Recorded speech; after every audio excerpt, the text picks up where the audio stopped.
Welcome everyone. These are not just stories. They're warnings, memories, and encrypted truths from beyond the stars. Tune in carefully. The signal is unstable, but the message is clear. What you're about to hear could change everything. Commander Kalen Reese stood motionless at the observation window of orbital Port Olistris, the glass humming faintly with proximity alerts as the final civilian transport broke away from the docking ring. Its running lights blinked crimson against the endless black, a last heartbeat fading into the stars. Around him, the port bustled with its usual rhythm. Vokari freighters docked in precise formations. Insectoid dockhands scurried under heavy crates, and Talari merchants argued with digital tariff inspectors in 3 simultaneous languages. Federation officers lounged in the mezzanine cafe, sipping synthebrew and laughing at yesterday's intelligence reports. None of them noticed. None of them realized that every human, worker, officer, trader, scientist was gone. "Evac complete," came Serendale's voice through the encrypted line in his collar. "Last ship is clear of the system." Reese allowed himself a single breath of relief, then pressed a finger to the implant beneath his jaw. "Begin protocol silence. Set beacon lag to 10 days. No trace." The AI confirmed with a soft chime. The port's monitoring systems began to stagger, subtly shifting logs, lagging timestamps, dissolving flight manifests. The silence wouldn't just be absence. It would be erasure. Reese turned from the window, walking briskly toward the command elevator. His boots echoed louder than they had in years. There were no more human footsteps to swallow the sound. The place felt too large now, like a machine spun up but no longer piloted. Within hours, its heartbeat would slow. Within days, it would flatline, and no one would know why.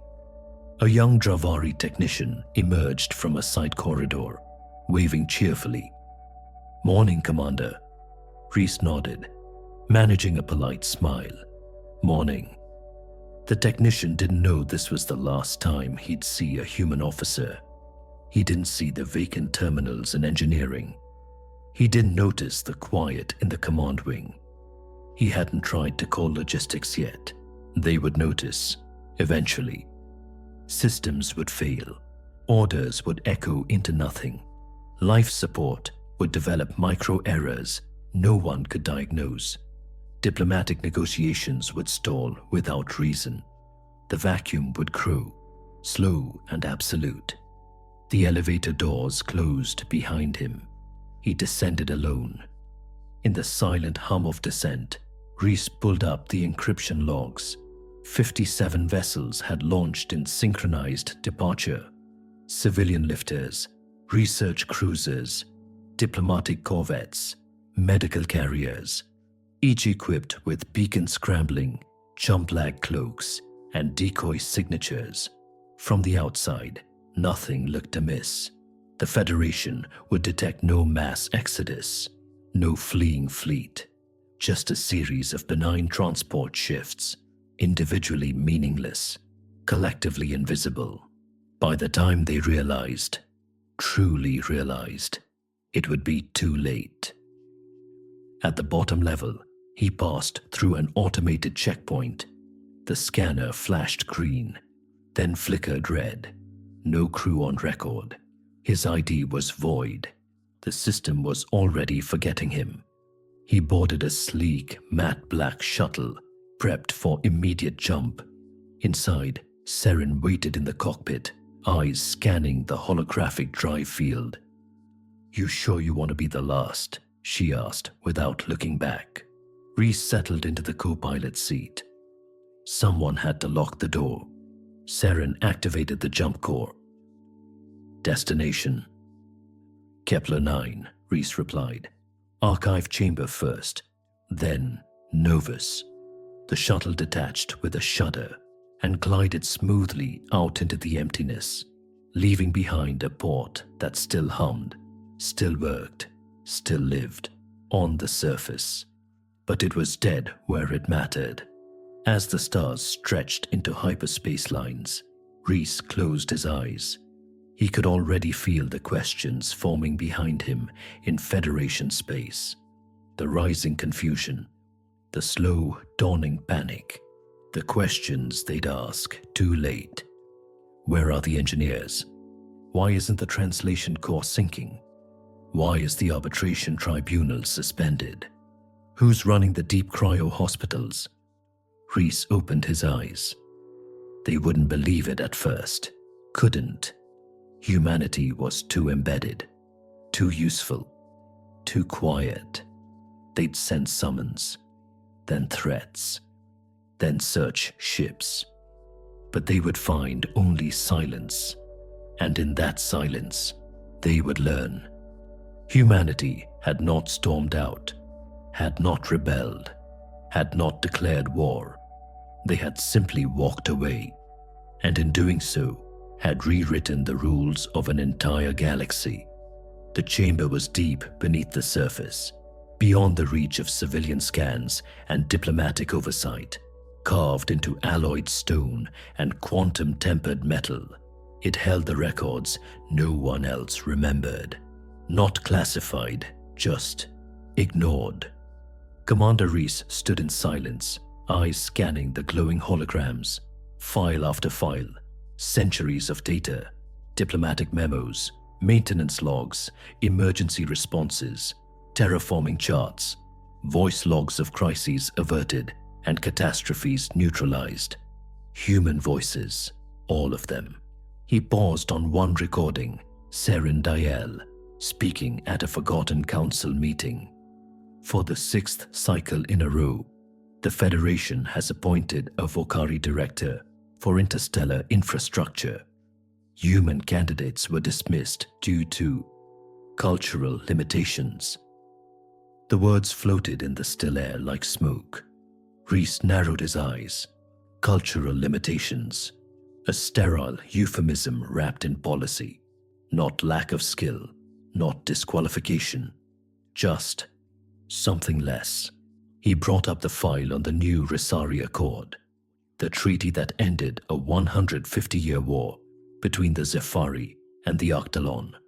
Human diplomats had labored in secret tunnels for 6 months to pull it off.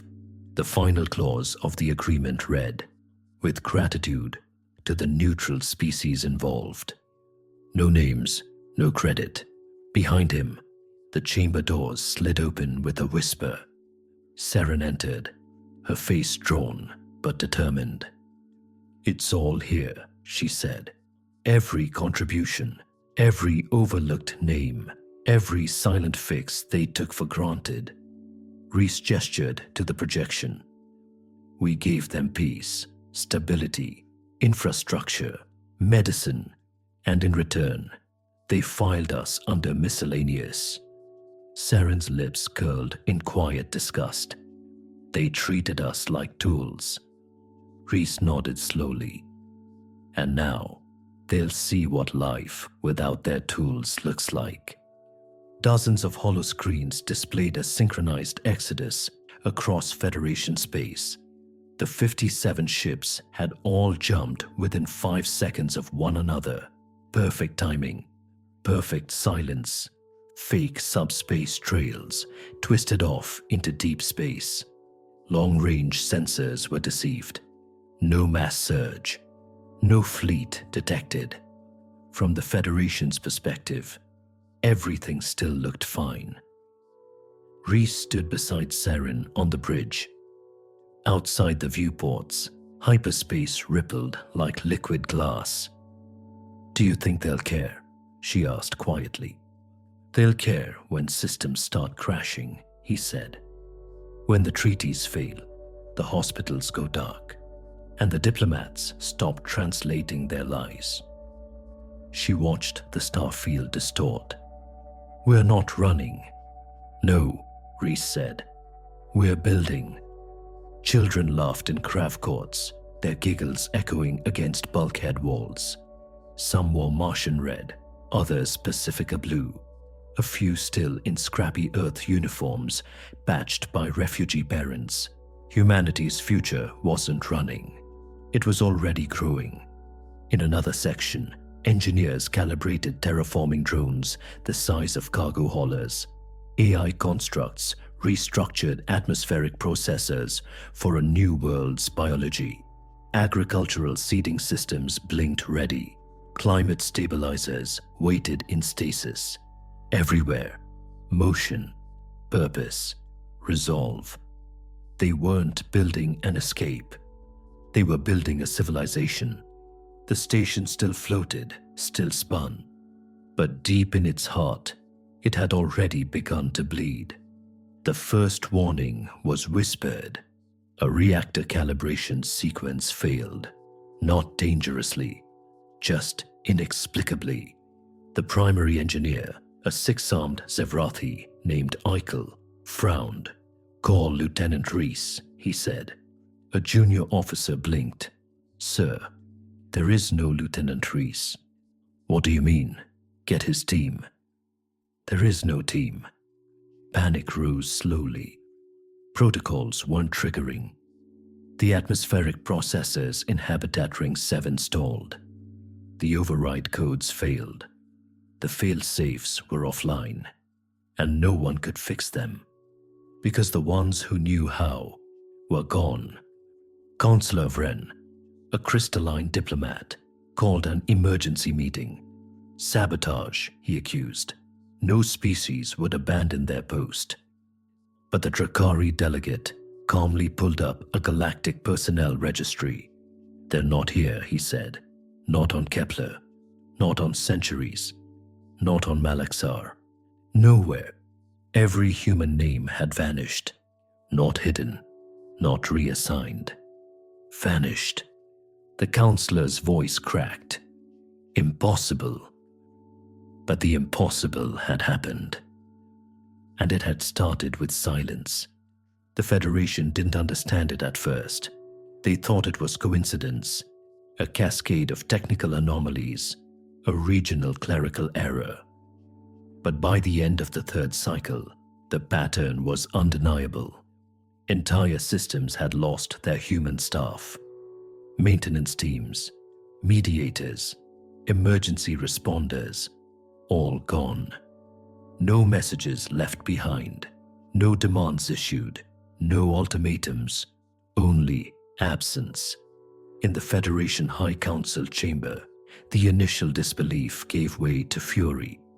Who authorized this withdrawal? Barked Vokari General Marix. They couldn't have coordinated something this vast without detection. A Talari bureaucrat insisted, his neural tendrils twitching. "We must be under attack," hissed a crystalline envoy. "This is cover for something more dangerous." But amidst the storm, one figure stood unmoving, Chief Intelligence Analyst Relin, a Drakari whose career had been built on studying human behavioral patterns, watched them all with quiet clarity. When the noise finally died down, she stepped forward.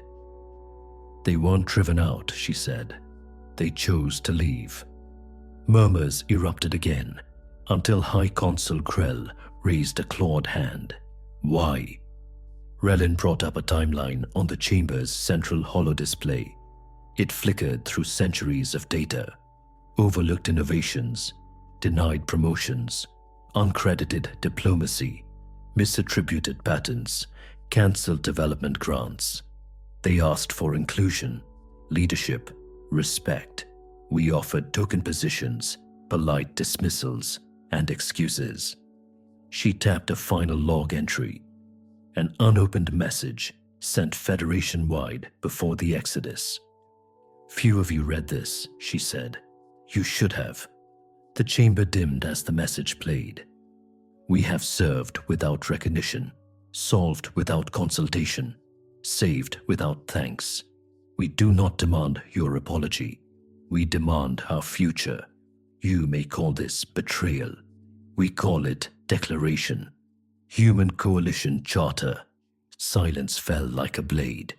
No threats, no war declaration, just departure.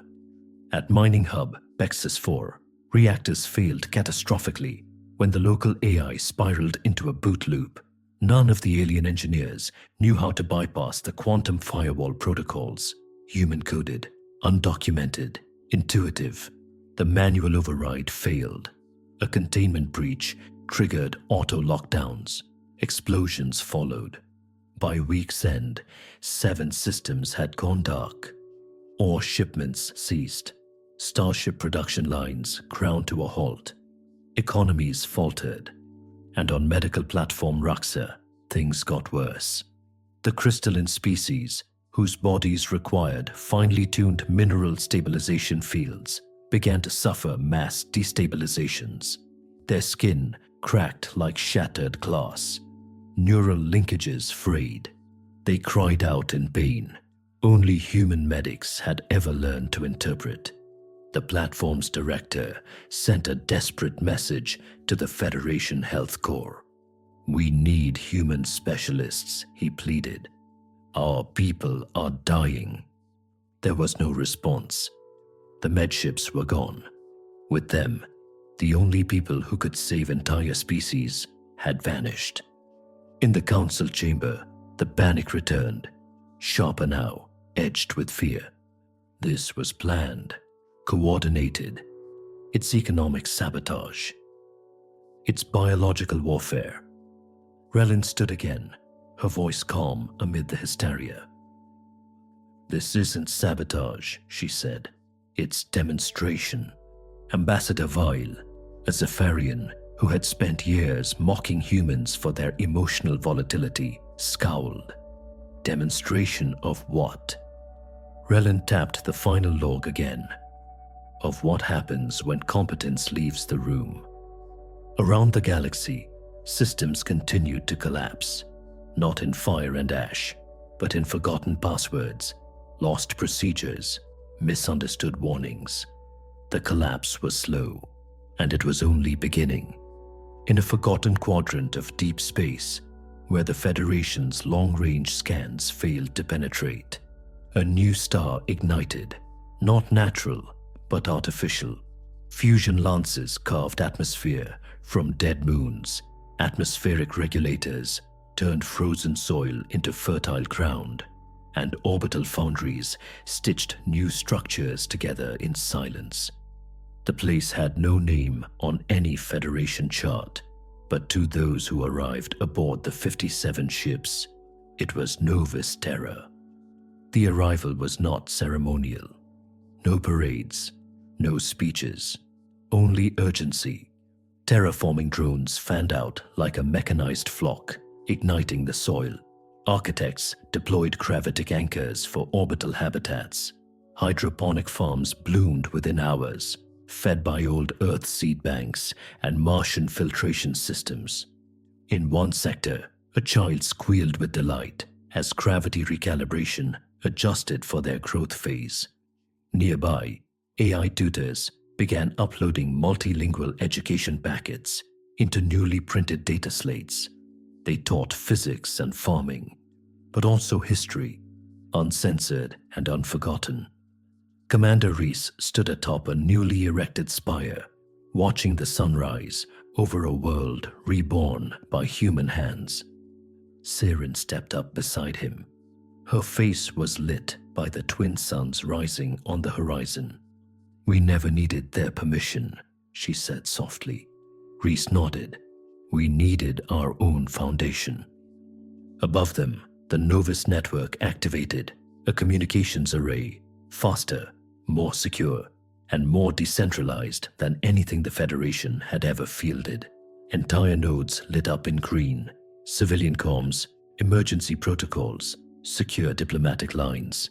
It was instantaneous, self-correcting, alive. Humanity hadn't disappeared. It had evolved. Back in Federation space, that evolution was felt as a void. The Federation Council's desperation, once masked by indignation, turned to action. Envoys were dispatched.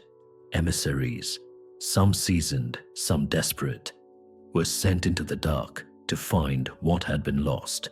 One ship reached Novus Terra. A sleek diplomatic courier vessel docked under escort, bearing the Vokari seal. Its envoy was Liervel, an aged dignitary who had once been part of the first Human Integration Committee, a committee that had stalled every human promotion it reviewed. President Alina Thorne met him not in a chamber, but on an open balcony, surrounded by crowing gardens and laughing children. Liervel bowed, visibly humbled. "We need your help. Systems are collapsing. Plagues are spreading. Conflicts, old ones, are reigniting." Thorne's eyes were calm but unyielding. "We offered help for centuries. You offered silence." He tried again. "We'll promote your leaders, give them council seats, access to—" "No," she said, cutting him off. "This isn't about positions. This is about dignity. We will return only as equals, not tools." His mandibles twitched. "And if we can't accept that?" Thorne turned, gesturing to the stars, bright with unfamiliar constellations. "Then you will learn to survive without us. And perhaps you won't." At the Federation's outer rim, that prediction proved prescient. The Zephyri and Arctalon, ancient rivals pacified for generations by human negotiators, were at war again. It began with a trade dispute, simple, solvable, but without neutral human diplomats to mediate, it escalated with terrifying speed. At the Battle of Velka Drift, 3 Arctalon dreadnoughts ambushed a Zephyri convoy. Civilian lives were lost in seconds. In response, Zephyri forces glassed an Arctalon colony from orbit. Peacekeeper fleets scrambled, but they lacked both knowledge and trust. Their words fell on closed channels. Their calls for peace were met with suspicion. They didn't speak the unspoken codes. They didn't understand the ceremonial masks. They hadn't memorized the mourning rituals that humans once made second nature. On Novus Terra, Ben Calderon watched the carnage unfold on hollow feeds. His assistant's voice trembled. "They'll tear each other apart." Ben said nothing at first. Then he whispered, "Not if we teach them how to stop." And for the first time since the Exodus, he opened a direct channel to the Federation. The message was simple: "We're ready to talk, but it would be on humanity's terms." On Kepler 7, beneath the shadow of a fractured sky dome, the remnants of the Federation's leadership met in a desperate summit. Admiral Vextra of the Crystalline Command was the first to speak, her voice resonating like wind through hollow glass. "Our worlds are dying. Without stabilized mineral therapies, our children dissolve before they reach adulthood." She wasn't speaking metaphorically. Across Federation space, agricultural failures had turned breadbasket planets into dust storms. Automated mining hubs had stalled and collapsed. Entire sectors were consumed by localized wars, each conflict fueled by ancient wounds once kept dormant through human diplomacy. The room was full of unease. The Drakari intelligence chief, a gaunt figure with bioluminescent tattoos, offered no comfort. They've formed alliances: the Tyrell Confederacy, the Rin Sanctum. Even neutral guilds are swearing allegiance to the human coalition. An old Zephyri delegate whispered what none wanted to say aloud. They've become a second federation. No one spoke for a long moment. Finally, Admiral Vextra broke the silence. "They may not need us anymore." The Drakari nodded grimly. "But we still need them." On Novus Terra, the human council gathered in a soaring chamber of light and steel. Dozens of voices filled the air: engineers, historians, ethicists, farmers. It was not a government, it was a coalition, and it pulsed with something the Federation had never allowed: shared purpose. They argued. Some said they should aid the Federation. Others said to let it fall. Still others spoke of reparations, leverage, dominance. Reese stood and let the noise fade around him. "We didn't leave to punish them," he said. "We left to stop pretending we were part of something that didn't want us." Thorn rose beside him. "They've seen what we are. The question now is whether they're ready to admit what they're not." The vote was unanimous. Humanity would help, but not as saviors, as partners, as equals, or not at all. A month later, President Alina Thorne stood in the same Federation High Council chamber that once debated whether humans were emotionally volatile enough for command positions. Now, she wore a mantle woven from Terran synth silk and Martian crystal thread. Her entourage included doctors carrying nanotherapy breakthroughs, engineers with zero-point stabilization cores, and diplomats who had rebuilt peace in 4 sectors already. She spoke without raising her voice.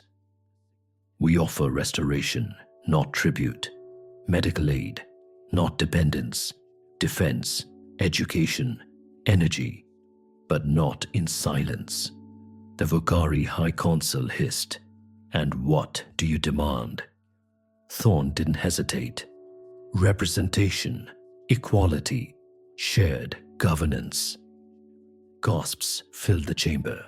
The Zephyri senator nearly shouted. "You presume to rewrite the Federation Charter for one species." Thorne turned to the central holoprojector. With a wave, she summoned a star map. Hundreds of systems marked in green, indicating alliance with the human coalition, trade lines, military pacts, research collaboration webs. This isn't one species. It's a new galaxy forming, with or without your signature. She let the silence hang. Let them see it.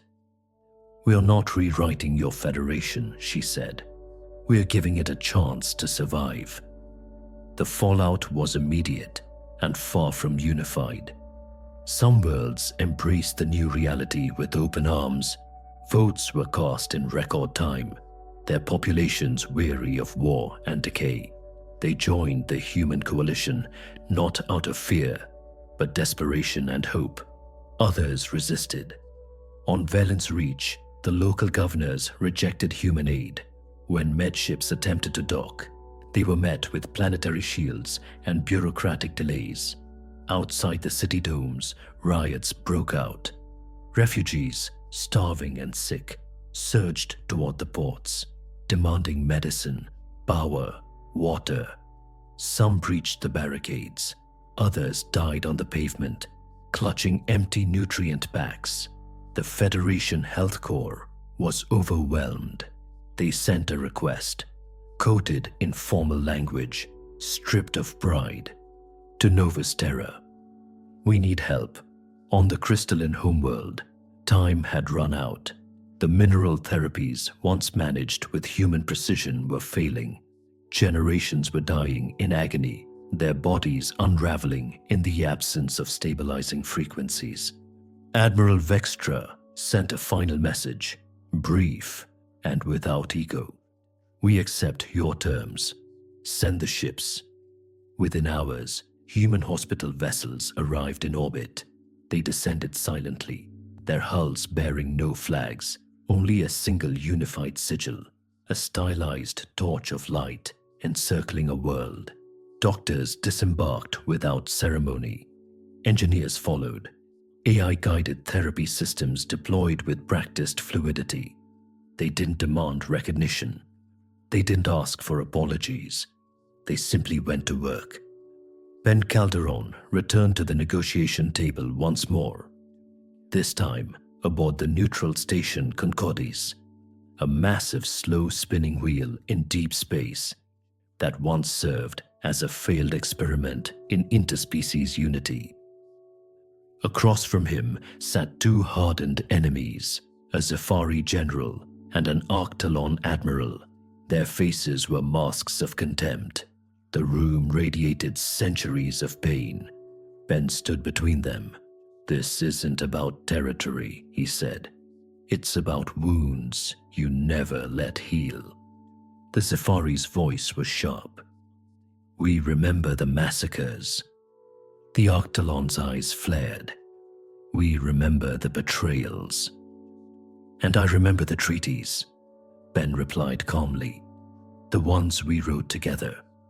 The ones you both broke the moment we left." He placed two documents on the table. Simple, elegant, enforceable. A new pact, supervised by neutral trade monitors, shared energy platforms, reinstated ritual observances. "This is your last chance," he said. "Choose survival over vengeance." For a long moment, neither side moved. Then, with mechanical precision, the Zephyri general pressed her palm to the datapad. The Arctalon followed. They signed. No applause, no declarations. Just breathe. Back on Kepler 9, where it had all begun, change came like spring after nuclear winter. Human engineers returned, not as subordinates, but as partners. They were greeted not with orders, but with handshakes. The broken reactors they once maintained were rebuilt in half the expected time. Food processors rebooted.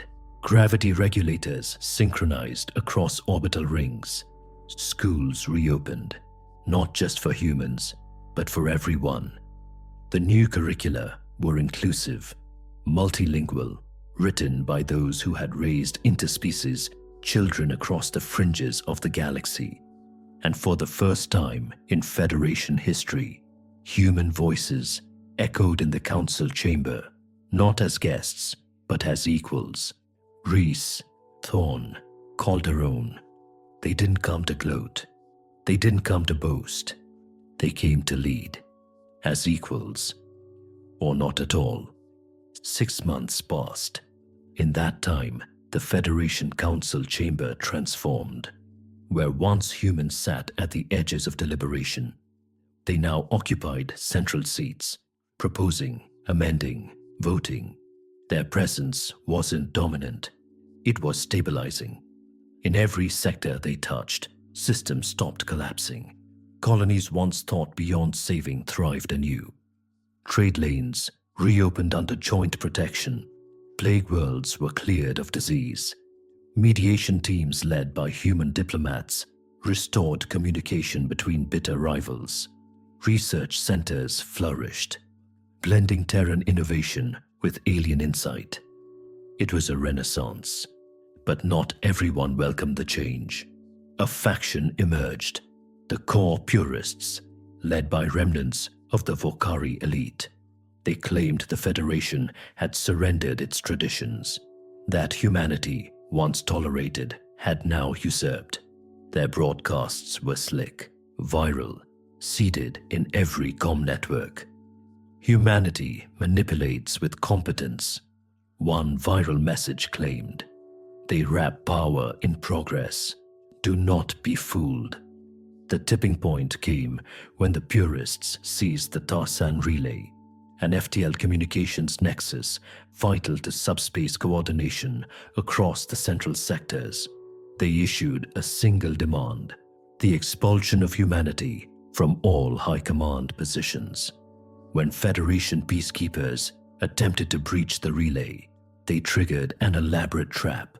The systems had been reprogrammed, layered firewalls, rigged fusion cores, logic bombs. It was beyond them. Only one team in the galaxy could disarm it safely. The Federation called Novus Terra. Serendile led the response team. She arrived with 5 engineers. No weapons, no warships, just tools, neural gloves, and a mobile AI node. Inside the relay, the traps were as dangerous as predicted. Detonation sequences, falsified error logs, even command feedback loops designed to fry the minds of intruders. Saren didn't flinch. She worked in silence. Her team moved like a symphony, rewriting code mid-flow, isolating cascading loops, rerouting core coolant systems with surgical precision. In less than an hour, the system was back online. No lives lost, no shots fired. The purists were arrested within the day. Federation networks lit up with a single, undeniable truth. Humanity had not returned to rule. They had returned to save. And they did it, not with ships or threats, but with brilliance, restraint, and the courage to act when no one else could. In the weeks that followed, opposition faded, not crushed, but outpaced. The galaxy wasn't bending to human will. It was rising to human standards. On Novus Terra, beneath twin suns and crystalline towers, construction of the Concord Monument began. It was unlike anything built before, a living structure of steel, crystal, and organic vine, grown in harmony with gravity-defying architecture. It spiraled upward, reaching toward orbit and downward into the soil of their new homeworld. Its purpose was singular: to remember, not just the Exodus, but everything that led to it. At its base, plaques bore the names of those lost, not just humans, but Zephyri civilians caught in failed peace accords, Arctalon refugees who starved when trade broke down, crystalline infants who died without stabilization. It was a monument to silence and to the choice to break it. President Thorne stood before a crowd of millions, human and alien alike. Translators whispered her words across dozens of languages. "We didn't come to rule," she said. "We came to rise. Together." Applause swelled. No fanfare, no militaristic bravado, just resonance. Above them, the Harmony Fleet, the first Joint Defense Armada, patrolled trade routes, crewed by multi-species teams, commanded by merit, not heritage. It was the dream the Federation had once pretended to have. Now, it was real. But as peace stabilized at the center, distant shadows stirred. On the far edges of known space, Federation scouts investigating dormant pirate sectors found something unexpected. Not a threat, a settlement, human, independent, thriving. Built in silence, hidden by deliberate signal masking, the outpost had rejected both Federation and Coalition. They had no interest in returning, no allegiance to old orders.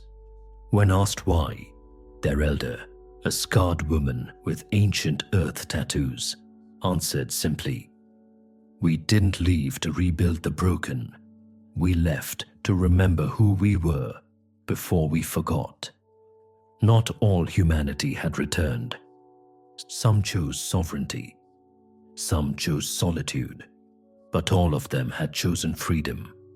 Humanity was no longer a singular people, bound by borders or allegiance. They were a billion strategies, each a voice in a choir, too loud to silence again. That was the true legacy of the Exodus.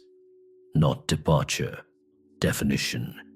Years later, on a warm spring morning aboard the restored Academy on Kepler 9, a young Zephyri girl raised her hand during history class.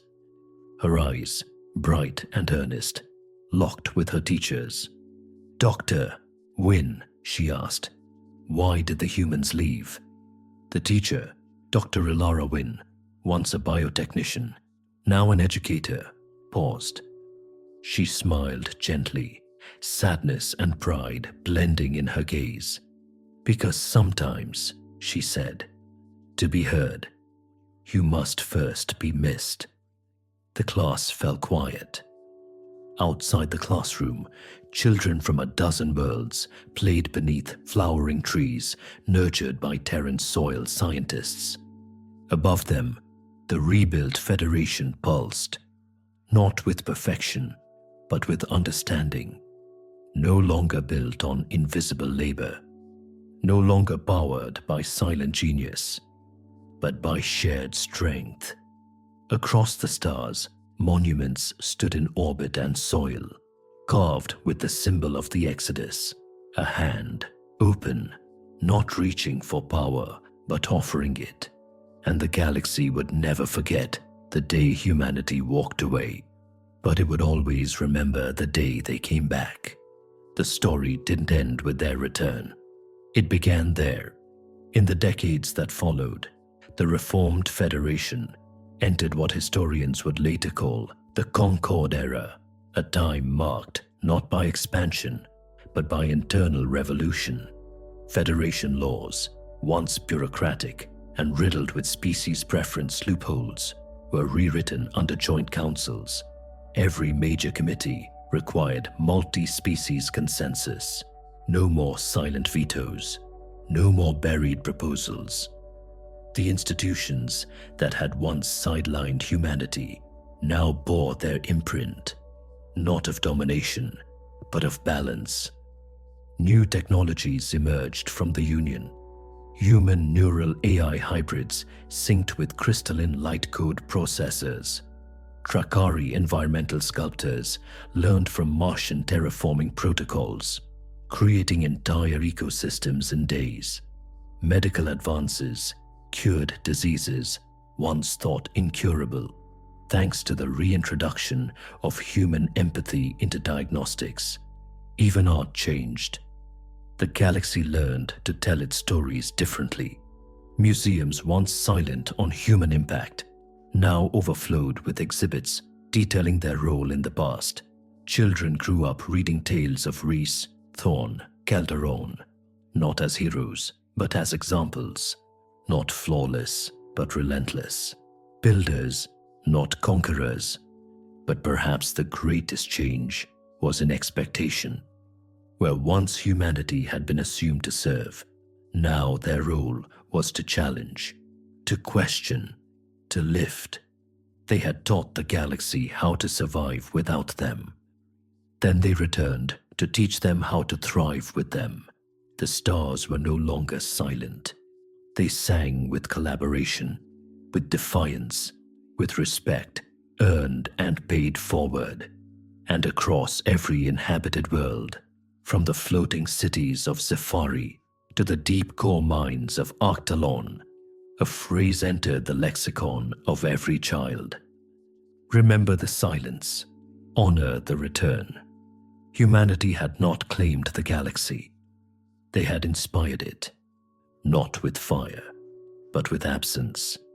And in the echo they left behind, a new kind of galaxy was born. Though peace held firm across the core systems, the outer sectors, those fringes where law weakened and ambition thrived, remained untamed. Pirate clans, warlord remnants, and black market collectives surged into the vacuum of pre-Exodus neglect. But they no longer found easy prey. On these edges, it wasn't just the Harmony fleet that stood guard. It was humans, but not in uniform. Some were former coalition engineers now building self-sustaining communes on asteroid belts. Others were tacticians who had walked away from politics entirely, choosing to train locals in defense, autonomy, and governance. They didn't fly banners. They didn't demand allegiance. But when a rogue armada threatened the trade world of Manatha Prime, it wasn't Federation warships that arrived. It was a trio of vessels without designation, dark hulls, silent drives, and unmatched coordination. The attackers were neutralized in under an hour. their ships disabled, their captains captured. The defenders never even saw their saviors disembark. Later, when Federation scouts attempted to identify the vessels, they found only a transmission on loop. Protection is not a privilege, it's a principle. We serve not governments, but people. Tell no stories of us. We are not legend, we are legacy. This was the final phase of humanity's evolution, not a unified front, but a global diaspora of purpose. Some returned to the Federation, some stayed on Novus Terra, some carved out independent fiefdoms, sanctuaries, academic utopias, or frontier guardianships. But all of them carried the same unshakable code: building preserve. Remember, back in the Federation capital, the first interspecies leadership summit convened under the Concord banner. Reese, older now, scarred and silver-haired, sat beside Serendale, whose hands had once diffused the purest uprising. Thorn presided as mediator, not just of policy, but of memory. They didn't call themselves saviors. They never had. But as the galaxy debated its future, restructured its alliances, and prepared to reach beyond even this known universe, it did so on human-built foundations. And through every broadcast tower, diplomatic channel, and academic text, one truth echoed clearly. The Exodus had not broken the galaxy, it had awakened it. From silence came signal, from absence, understanding. And in the stillness that followed humanity's quietest rebellion, the stars were finally ready to listen. Forever changed, forever heard. In time, what began as a revolution became a rhythm. Every generation born after the Exodus knew a galaxy rebuilt, not inherited. In the hearts of these children, crystalline, Drakari, Sefari, human, there was no memory of inequality, only stories, some whispered in reverence, others spoken in warning. They learned that humanity once walked unseen through the halls of power, that their genius had gone unrecognized, their compassion exploited, their strength mistaken for compliance. But they also learned what came next, that when humanity walked away, the galaxy shook, that when they returned, they changed everything. On the 100th anniversary of the Exodus, a new monument was lit on Novus Terra, not of metal or stone, but of synchronized light, each pulse a recorded act of forgotten service from the past. There were no names inscribed, because this monument wasn't for individuals. It was for everyone who had ever been overlooked while holding the galaxy together. And as the monument pulsed beneath alien skies across 1,000,000 systems, people paused to remember. They remembered the silence. They remembered the unraveling. They remembered the return. And most of all, they remembered what it meant to be human, not a species, a standard. And in that standard, they all found their future. As the galaxy settled into the rhythm of the Concord era, a new generation rose, one not born in the shadow of Exodus, but in the light of what followed. They were children of integration, born to parents from different species, educated in multilinguistic academies, raised on stories that weren't about enemies and heroes, but about builders. One of them, a girl named Aelia Vren, stood atop the old Kepler 9 council chamber, now a public museum of galactic governance. Her mother was crystalline, her father Terran. Her skin shimmered with bioreactive pigments, and her eyes mirrored the star fields of 1,000 systems. She wasn't exceptional. She was the new normal. In her history address, streamed live across hundreds of systems, she didn't speak of war or vengeance. she spoke of value. Every society tells stories of its saviors, she said, but rarely of those who saved quietly. The janitors who kept reactors stable, the diplomats who translated rage into reason, the medics who treated without question.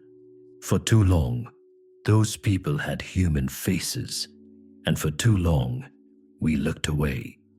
Her voice didn't tremble, it rose. We don't look away anymore.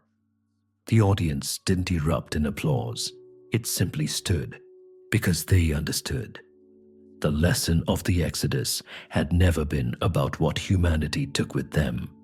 It was about what they left behind.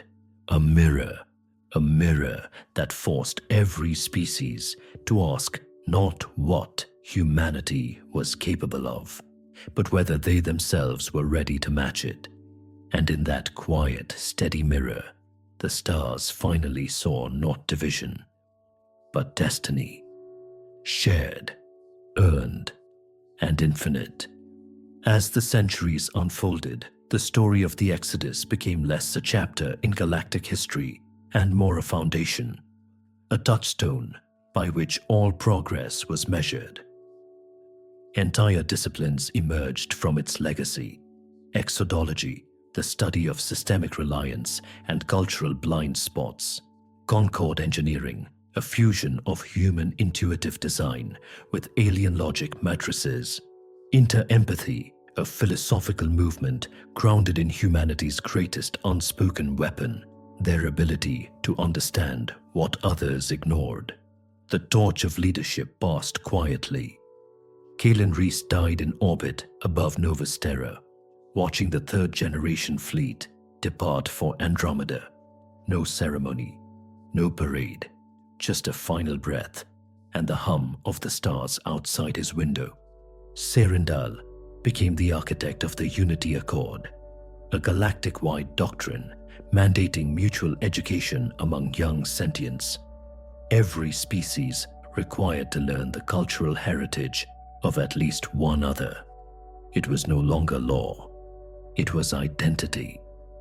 Alina Thorne stepped down a legend, having declined titles at every turn. No throne, no empire, just a simple phrase engraved beneath her image in the Federation Unity Archive. We chose to build, you chose to rise with us. In time, the human coalition became the Concord Union, not a ruling body, but a standard bearer. Its membership open, its authority decentralized, its symbol etched into the hulls of every peacekeeping vessel, etched into the rings of shared universities, encoded in the encryption keys of free information archives. Humanity had started alone. They had returned with many, not because they were better, but because they had shown the galaxy how to be more. And in the quiet of deep space, aboard a lone vessel headed to the stars beyond charted maps, a young pilot activated her neural log. I don't know what waits out there, she said, eyes reflecting the swirl of dark matter beyond the rift, but I know we'll be ready. She touched the insignia on her chest, half a Terran flame, half a crystalline starburst.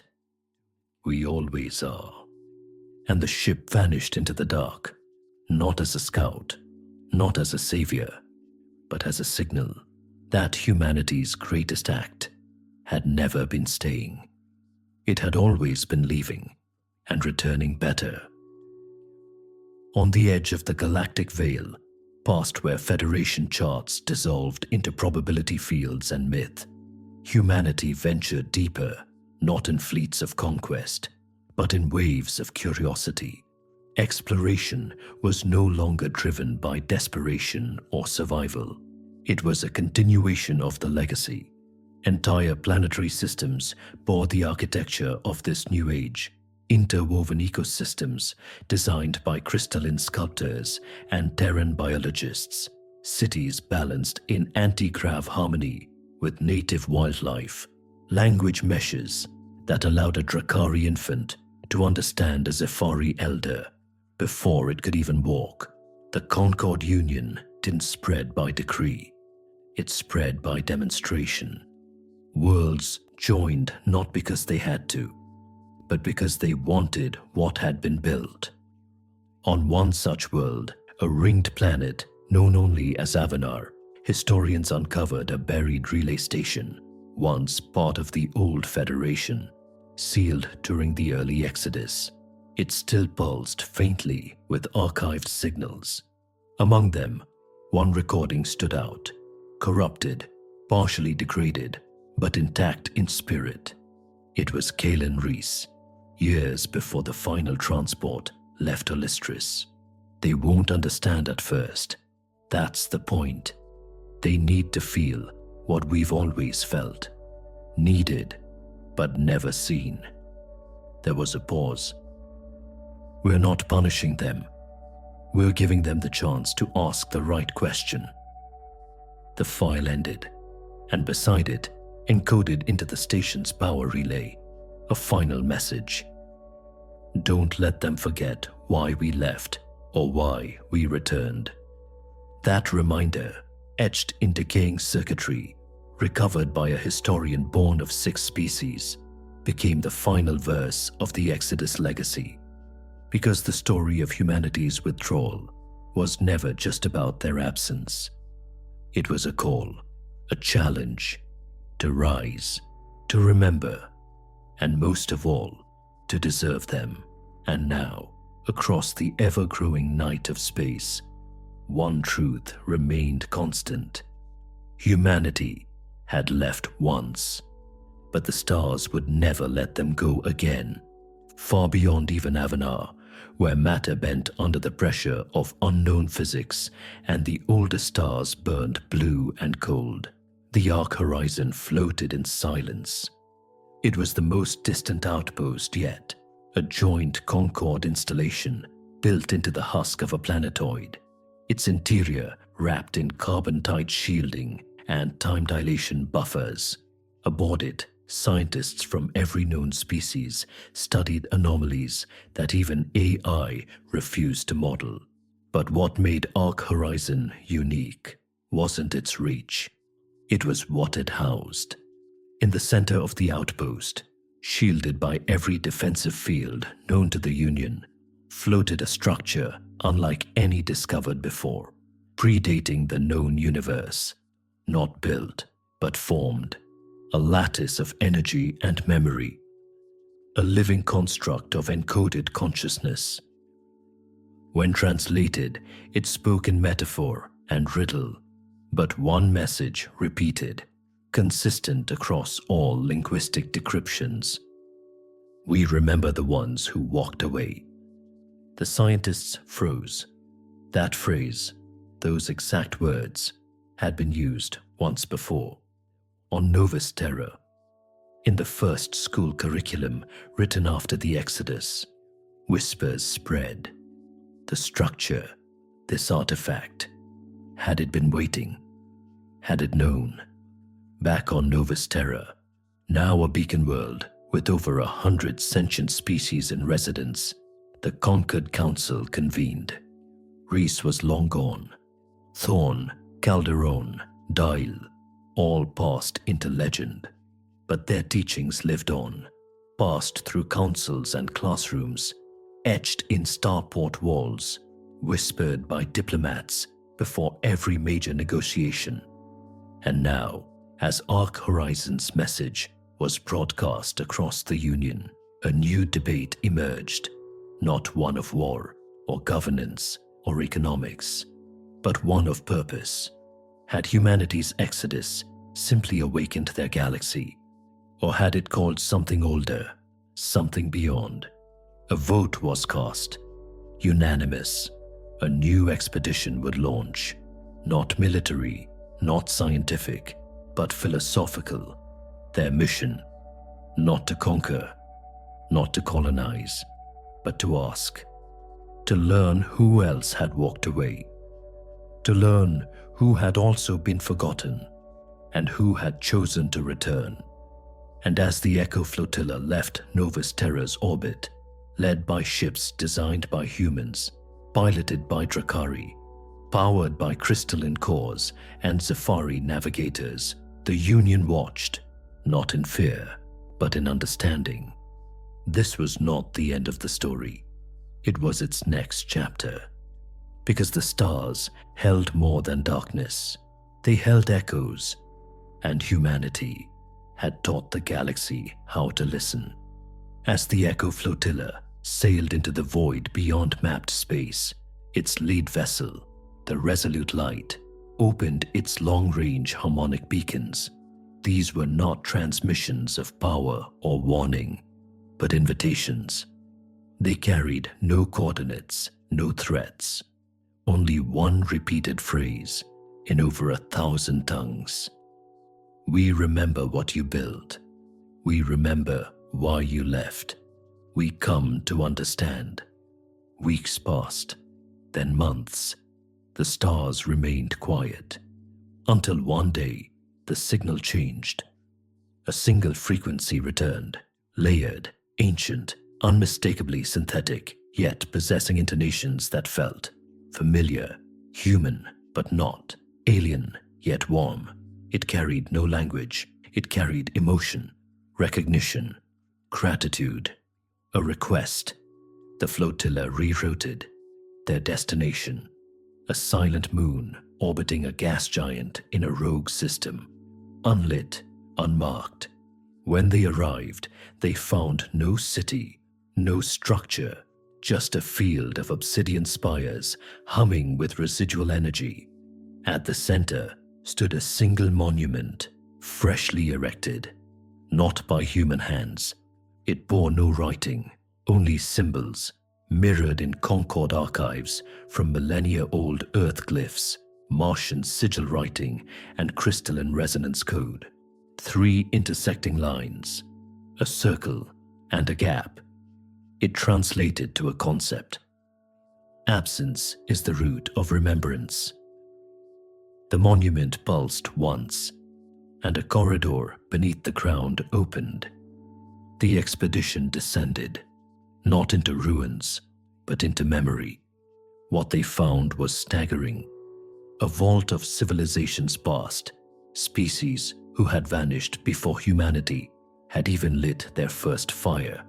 Cultures that had walked away not in protest, but in sorrow. They had not been destroyed. They had ascended, not through war or tech, but through unity, through choosing silence until it was heard. And now, the galaxy had become loud enough to earn their attention again. Through that final chamber, the Echo Flotilla received their answer. Humanity was not the first to walk away, but they were the first to return, not with demands, but with understanding. And so, for the first time in eons, the veil lifted. The stars blinked awake, not with warships, but with wisdom. And the Concord Union, once born from Exodus, now stood at the edge of a new beginning, one that stretched far beyond maps, memories, or myth. Because humanity had taught the galaxy the most powerful truth of all. Sometimes, to go forward, you must first choose to be missed. And in that choice, the stars would never forget them again. The awakening spread like fire in deep vacuum, quiet, fast, absolute. Across systems old and new, dormant signals began to flicker. Worlds thought barren pulsed with fresh light. Artifacts buried in the crusts of long-dead planets began transmitting patterns, mathematical, musical, emotional, all of them variations on the same call. We see you now. Back in the Concord Council, the response was reverent. Plans shifted. Agendas were paused. What had once been the politics of stars became the philosophy of purpose. Young leaders, raised in the age of integration, took the helm. Aelia Vren, now a senior counselor, declared the era of resonance. No longer are we the center of our own story, she said before the multi-species assembly. We are the echo that reached far enough to be heard by those who walked before us. A massive initiative followed, the Starlight Translation Network, built by humans, powered by crystalline cores, interpreted through Zephyri empathy matrices. It aimed to capture not just language, but intention, to preserve and carry forward the messages from these once lost civilizations. And in those messages were blueprints, not for machines, but for civilizations, ways to coexist, models of ethics, frameworks of trust. Human scholars, once denied authorship of their own contributions, were now the translators of galactic enlightenment. Their instinct for emotional subtext, once seen as a flaw, became the key to unlocking the thoughts of those who had gone before. A ceremony was held, not on Novus Terra, but in open space. The Concorde Flame, a living ship formed from starlight, memory alloys, and interwoven graviton scaffolds, was launched. It bore no weapons, no shields, only knowledge. It would wander forever, visiting world after world, recording wisdom and offering questions, not answers. Its hull bore a single phrase, etched in 1,000 languages. We came back to listen. And so, the galaxy changed once more. Not through blood, not through conquest, but through resonance.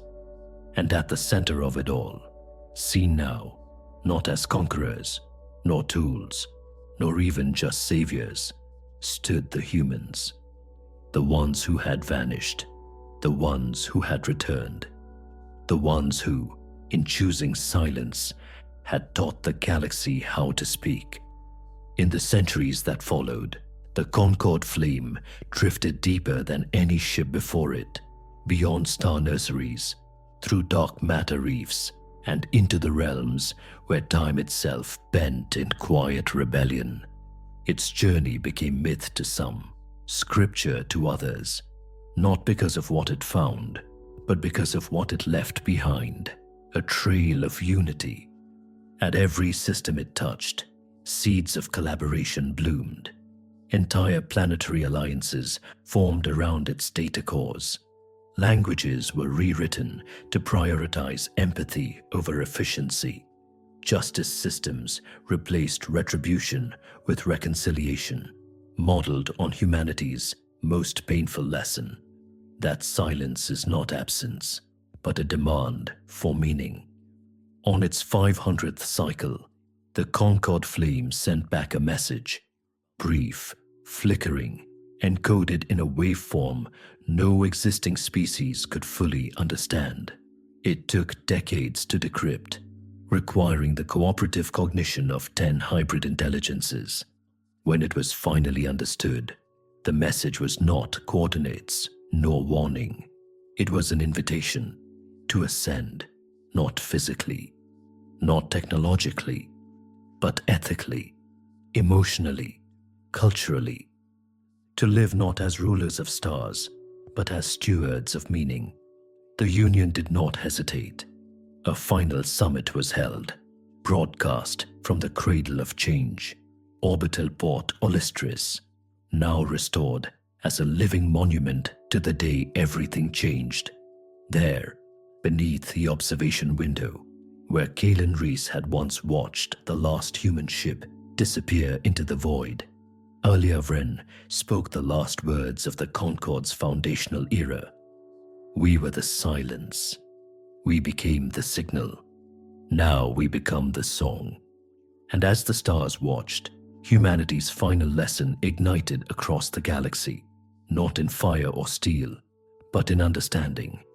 Because long ago, humanity had walked away, and in doing so, they had taught the galaxy how to walk forward, and forward the galaxy walked. The era of resonance ushered in an age unlike any before, a convergence not of power, but of purpose. The Concorde Union, once a patchwork of desperate survivors and diplomats, became a living network of learning, remembrance, and cultural synthesis.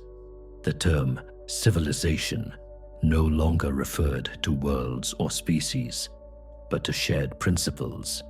At the heart of this evolution stood the Lattice Archive, a sentient knowledge construct co-developed by human linguists and crystalline neural shapers.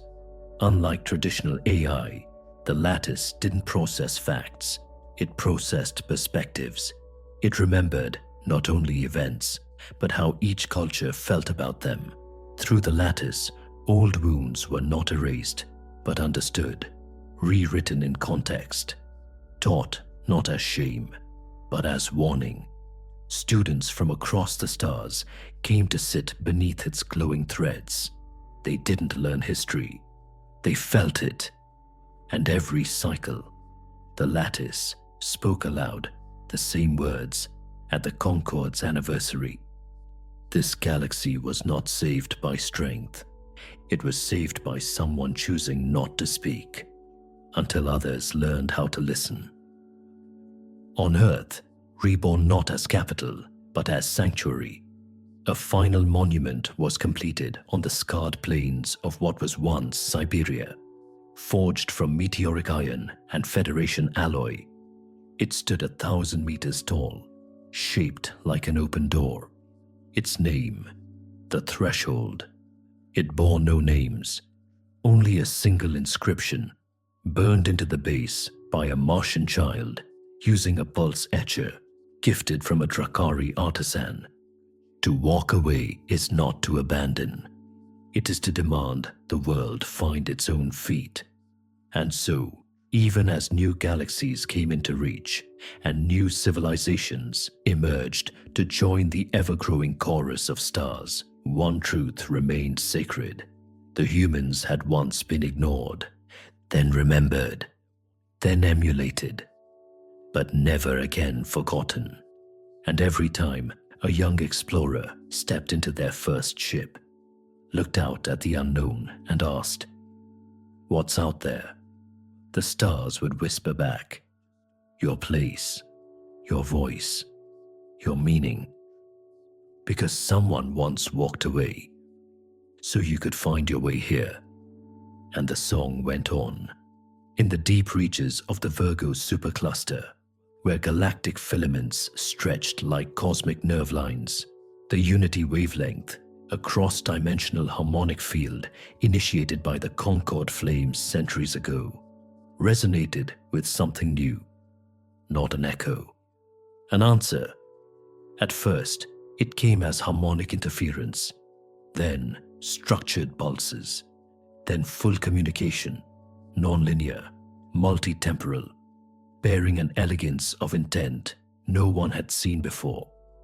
The Concorde Assembly watched in awe as the waveform unfolded into dimensional projections, fractals of civilizations not from this galaxy, but parallel structures of reality where intelligence had taken other shapes. Some were biological, some were not. One existed entirely in photon reverberation, another in probability collapses. Yet, each had one thing in common. They recognized the silence, not as an absence of sound, but as the first language of all advanced thought. Humanity, it turned out, had not just walked away from a broken system. They had unknowingly aligned themselves with a universal constant, a rite of passage recognized across the boundaries of space-time. To withdraw until others grow worthy of your voice. This new council, tentatively called the Resonant Communion, did not greet the Concorde with questions. They greeted them with recognition. You chose absence. You endured erasure. You returned with purpose. You are one of us. And with that message, the stars opened wider than they ever had. Not with wormholes, not with technology, but with understanding, humanity's legacy, once a whisper lost in a crowded chamber, had become a universal language, and their most powerful invention had never been ships or shields or machines. It was the decision to leave in silence and to return in strength. From that point on, every explorer carried two banners, one of their species and one of humanity's legacy, not as conquerors, not as leaders, but as the ones who walked first. And in the corridors of time itself, their footsteps could never be erased, and so the journey became infinite. The Concord Union, now woven into the fabric of interdimensional communion, ceased to be an empire or even an alliance. It became something else entirely, a harmonic civilization, one that resonated across timelines, species, and even thought forms. Humanity, once underestimated and dismissed, had become the symbol not of dominance, but of discipline. The species that refused to scream when denied, that chose exile over assimilation, silence over servitude, and then returned not with fire, but with foundations. The resonant communion offered no gifts, no miracles, only wisdom. They spoke of the three ascents, a sequence of transformation seen in all aware civilizations. Recognition of silence, the realization that your contributions are unheard, your voice unvalued. The walk away, the conscious choice to leave, not in destruction, but in dignity. The return, not to reclaim, but to rebuild, with those who have learned to listen. Humanity had walked all three, and now, as the communion opened new ways of existence, realities where time spiraled, where consciousness interwove with stardust, humans were asked a final question. Will you guide others through the silence? Eliavren, now the Concord's elder resonant, answered on behalf of them all. Yes, but we will not lead. We will walk beside them, and when they fall behind, we will wait in silence. The communion bowed. Across 1,000 galaxies, the stars pulsed once more, not in radio, not in light, but in meaning, because long ago, one species had vanished, not with war, but with wisdom, and in doing so, they had left behind a path, not a road of conquest, but a resonance, one that would echo for all time. And in the infinite dark, that resonance now sang, "We walked away. You remembered. Now, walk with us." And so began the fourth ascent, the era of eternal concord. The era of eternal concord did not mark a finish line. It was the birth of something the universe had never seen before, a civilization not bound by species, shape, or origin, but by shared awakening. Across newly discovered dimensions, civilizations previously incompatible with linear thought or time-based communication found resonance through Concord's harmonic protocols. Entire cultures that lived as oceans, clouds of song, or lattice-born logic flows joined not as subordinates, but as fellow architects of purpose.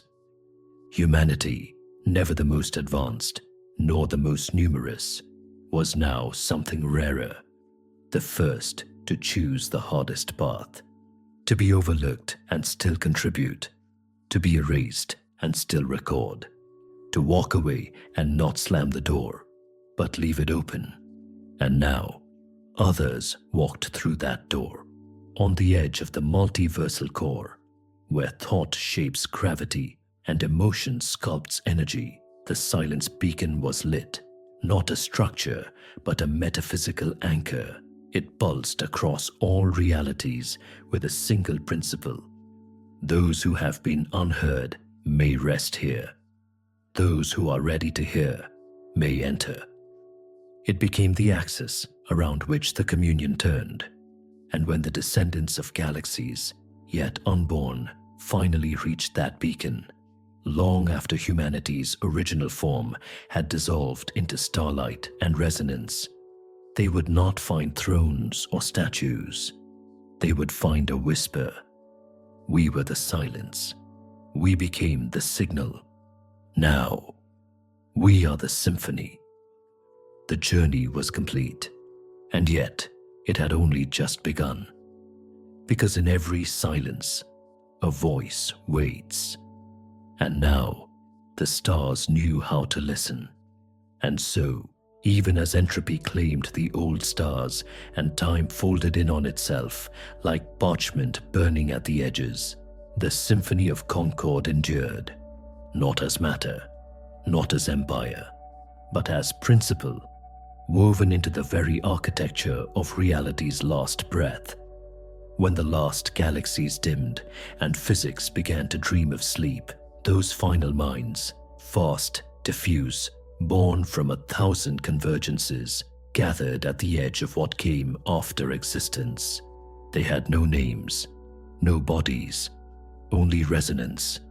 And there, they found the silence beacon, still humming, still open. Within it, the memory of a species long turned to dust. A species that had once been overlooked, once walked away. And when the cosmos asked them what mattered most in the uncountable aeons of experience, the resonance answered with a memory, not of war or triumph, but of a single moment. A man standing alone at a spaceport window, watching the last ship leave, choosing in that breathless moment not to fight for attention, but to walk away in silence. That decision echoed louder than any weapon. It reshaped galaxies. It rewrote fate. And now, at the end of all things, the final truth remained. Humanity had not saved the universe. They had taught it to save itself. And as reality sighed into whatever lay beyond, the first note of a new creation stirred, a vibration born not of light, but of meaning. It sang one phrase, simple and eternal: "We are heard." And from that note, a new cosmos was born, not with a bang, but with a choice.